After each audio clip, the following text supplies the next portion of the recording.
આજે અમે આ બધી આશા બહેનો ભેગા થયા છે ગઢેશ્વર તાલુકા અને તિલકવાડા તાલુકાની બહેનો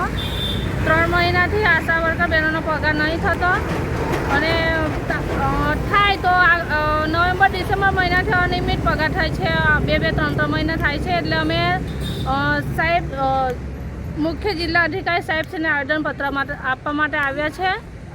અને જય લગીને અમારો પગારનું ચૂકવણું નહીં થાય ઇન્સેન્ટિવ નહીં મળે ત્યાં લગી અમે કામગીરી નહીં કરીએ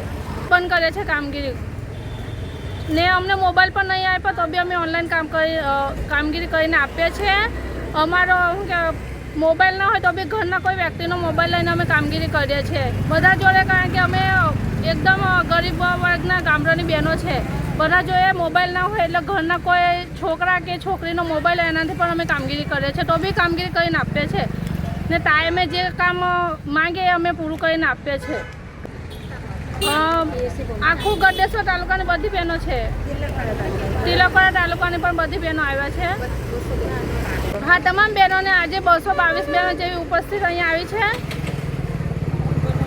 એટલે બધાને આ જ પ્રશ્ન છે જય લગી પગાર નહીં થાય ત્યાં લગી અમે કામગીરી કશું જ નહીં કરીએ કાઢી મૂકવું હોય તો કાઢી મૂકશે વાંધો નહીં અમને બીજી બહેનો લઈ લેજો પણ પોસાતું નહીં એટલે આજે અમે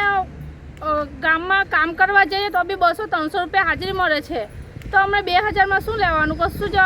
પોસાતું નહીં મોંઘવારી પ્રમાણે અમારું લતાબેન આશા વર્કર છું ટીચરિયા